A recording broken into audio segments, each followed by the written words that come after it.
to get a proportionate share of the road users' tax, particularly by the Special Local Road Fund. In 2007, the share of the province of Iloilo was only 4.6 million pesos. This amount went up slightly to 5.25 million in 2008. The province maintains more than 600 kilometers of provincial roads, and this measly sum hardly makes a dent on our road maintenance operations. Even though the amounts allocated to Iloilo province were small, we have endeavored to put every centavo into these projects and maximize its utilization. But in the case of the municipal government of Pavia, it got a handsome amount of 12 million pesos. Express lane. Ang buong probinsya ang binigay niya 5 milyon. Pero sa isang munisipalidad lamang, nagbigay ng 12 milyon. Apparently, upon the say-so of the executive director of the road board at that time, Rodolfo Dodi Puno, such power must be removed, and only provinces and cities, as mandated by RA number 8794, should receive their just, rightful, and equitable share. Unquote. One thing you can say about the Puno brothers, they don't allow facts to get in the way of their ideology. Ako pa ang atakihin nila? Ako pa? Recommended amendments. In view of this hornet's nest, allow me to recommend some amendments to the road tax law. Bullet, transparency. The road board and DPWH should post on their websites the list of projects programmed for road tax funding based on their planning tool known as HDM-4.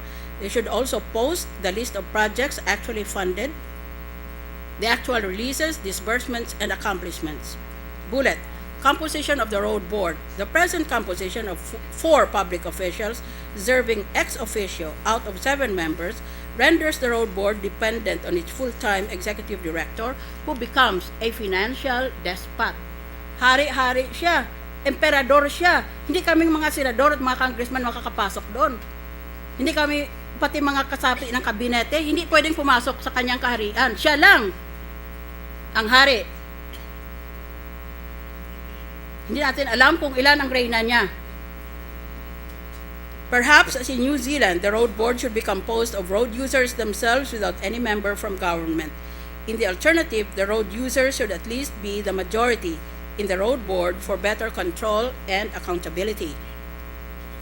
Bullet, criteria for funding. There should be strict use of the modern planning tool known as the Highway Development and Management version 4, or HDM-4, which identifies and prioritizes projects for funding using objective technical and economic criteria. Bullet, raise the penalty to discourage truck overloading. At present, an overloaded truck is liable for a penalty of maybe less than 1,000 pesos. The truck owner would choose to pay the small fine rather than use additional trucks to carry the excess load, especially if it consists of high-value items like gravel, sand, minerals, and grains. The law should be amended to raise the penalty to a realistic level. Our topic now is public hearing found prima facie evidence. Your Committee on Economic Affairs held a public hearing on 25 September 2009. The COA representative was there. She affirmed the 208 COA audit report on the road fund. The then DPWH Secretary and ex-officio chair of the road board, Hermogenes Ebdane Jr., sent documents which, however, proved to be unresponsive to the issues raised by the COA. Ang sabi ko lang, sagutin lang ninyo itong mga nireklamo ng COA. Kung ano-anong pinapadala nila, ng mga proyekto nila at mga transaksyones nila, hindi naman sinasagot ang nireklamo ng COA. Wala namang nagtatanong tungkol doon sa mga ginastos na yun. The former executive director of the road board secretariat, Rodolfo Puno, also failed to attend and requested for 5 days notice. The rules of the Senate require only 3-day notice, so his request was denied and he was deemed to have waived his right to be heard. The incumbent executive director, Danilo Valero, submitted documents, but they were also unresponsive to COA issues. As committee chair and sponsor of the resolution on table, I respectfully appeal to the Senate to approve the resolution on 2 grounds. First, the Senate is neither authorized nor equipped to conduct a full-blown preliminary investigation. So let the Ombudsman do that. Under the rules of court, the standard for preliminary investigation is probable cause. In criminal law, probable cause means that there is a reasonable ground to suspect that a person has committed a crime. In our country, probable cause includes evidence for both the complainant and the respondent, and even a public hearing for clarificatory questions. Since a legislative inquiry is not a criminal proceeding, the standard is lower than probable cause.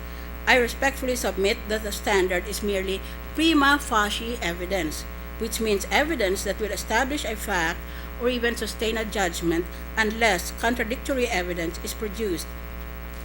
Your committee has found at least prima facie evidence against the road board officials and secretariat involved.